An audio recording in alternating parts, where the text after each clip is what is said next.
এই পৃথিবীর সবচেয়ে সহজ বিষয় কি জানেন? শৈশবকে হারিয়ে ফেলা। একটি শিশুর বাম পায়ের জুতা হারিয়ে গেছে, ঠিক এভাবেই হারিয়ে গেছে আমাদের শৈশব। যে শৈশব একবার হারিয়ে যায় সেটি আর কখনোই ফিরে আসে না। গতকাল বিকালে আমাদের ঝিনাইদহ শহরে একটি মাইকিং শুনলাম, একটি হারানো সংবাদ, একটি হারানো সংবাদ। গতকাল বিকাল 3 ঘটিকার সময় ব্যাপারীপাড়া থেকে একটি ছেলে হারিয়ে গেছে, যার গায়ের রং শ্যামলা, উচ্চতা 5 ফিট 5 ইঞ্চি। অথচ আমাদের হারিয়ে যাওয়া শৈশব নিয়ে কোনো অ্যানাউন্সমেন্ট হয় না। দেখুন কি শখের জুতা, এই জুতাটি হারিয়ে গেছে। ঠিক এভাবেই হারিয়ে গেছে আমাদের চিরচেনা শৈশব। যে শৈশব হারিয়ে গেছে সেটি হয়তো বা কখনো ফিরে আসবে না। এই বাচ্চাটির অনেক শখের জুতা, বাম পায়ের জুতা।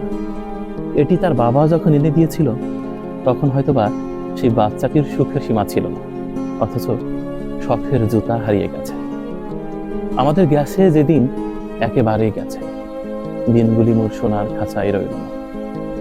নানা রঙের দিনগুলি এভাবে হারিয়ে যায়। এই জুতাটি যেমন রাস্তায় পড়ে গেছে, আমাদের জীবন চলার পথে, সংসার পরিক্রমায় কত বিচিত্র অভিজ্ঞতার সম্মুখীন হতে হয়। সেসবের ভিড়ে, বাস্তবতার জাতাকলে আমাদের শৈশব এভাবে হারিয়ে যায়।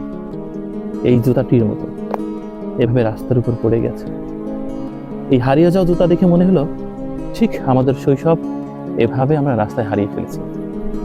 কত মানুষ আমাদের জীবনে এসেছে, পথে কত মানুষের সাথে দেখা হয়েছে, তার বেশিরভাগ মানুষকে আমরা হারিয়ে ফেলেছি। আমাদের শৈশব, শৈশবের বন্ধুরা, পাড়ার ছেলে মেয়ে, হাই স্কুল, প্রাইমারি, কলেজ, সব কিছু হারিয়ে গেছে। হারিয়ে যাওয়া শৈশব, হারিয়ে যাওয়া বন্ধু, হারিয়ে যাওয়া শখের জুতা, সুতা কেটে উড়ে যাওয়া ঘুড়ি আর কখনো ফিরে আসে না। এগুলো ফিরে আসার জন্য আসলে হারায় না, এগুলো চিরতরে হারিয়ে যায়। মানুষ হারালে মাইকিং হয়, অর্থ হারালে মাইকিং হয়, কিন্তু শৈশব হারালে মাইকিং হয় না। শৈশবের জুতা হারিয়ে গেলে হয়তোবা কেউ সেটি খুঁজে ফেরে না। শৈশব, শৈশবের স্মৃতি জীবনের অমূল্য সম্পদ, অথচ এগুলো হারিয়ে গেলে শহর জুড়ে মাইকিং হয় না।